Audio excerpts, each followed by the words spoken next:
Let's just take a moment here to discuss the unemployment rate, which is something that everybody hears every day. You know, the unemployment rate, maybe it's like 4.9% or something like that.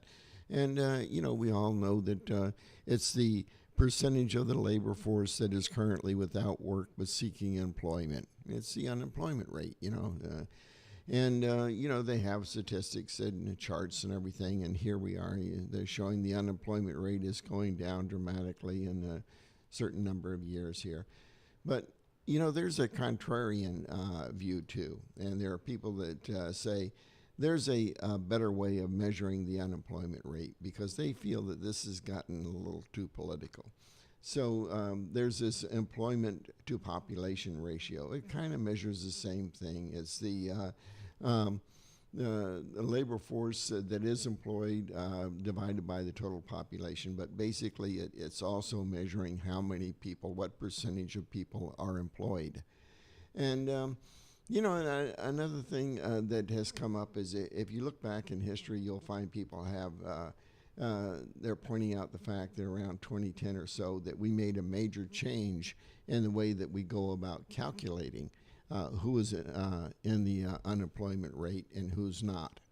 And the contention is that this kind of distorted a great deal the unemployment rate that we're all so used to. So I thought I'd take a look at it and see what I could find, and here's what I found. Okay, so here we are at the Bureau of Labor Statistics, and this is the unemployment rate that we talked about, and this is the employment population ratio that we talked about. And you can see that, this is we have maybe like 63% of the population employed here, and it goes up and down depending on what's happening. Here's the year 2000, it should go down because that was like the internet, bubble. And then, in 2008, you had another real big sell-off, another big decline when we had the mortgage crisis, and they fell a great deal. And you can see they're starting to come back. And if you go over here and you look at the unemployment rate, you see the same thing. When you get to 2000, the unemployment rate goes up. And then in 2008, it goes way up. And it's dropping off a great deal here.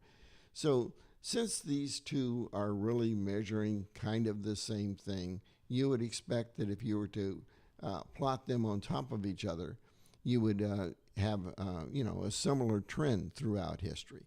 You would have to flip this chart for the employment population ratio upside down because, see, the unemployment rate, when we have more people unemployed, is supposed to go up. And so when more people are unemployed here, they're going down. So if you just flip the chart over, it would be the same as this. The more people that are unemployed, the more the chart goes up. And let's see what happens when we plot the two of these charts right on top of each other.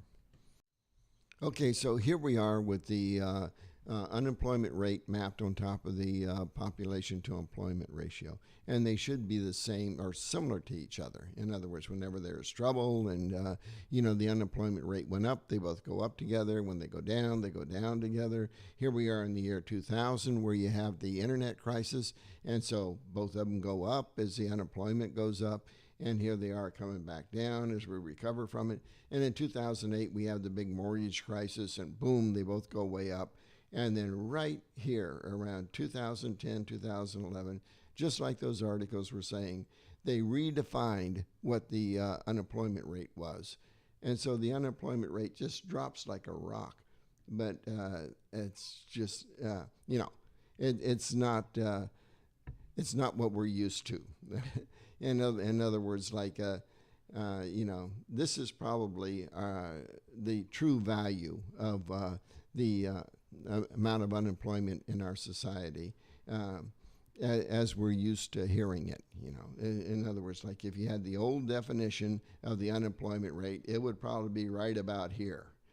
And if you look across the way here, that's around like almost 9%, And so if you want to have a true understanding of what the unemployment rate is in our society, is probably more like about 9%. It's certainly not like 4.9%.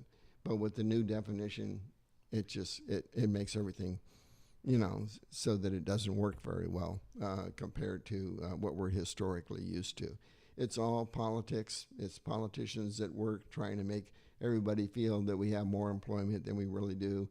But yeah, it's just something we have to be aware of, and put that into the way we view the world. That's the way it is.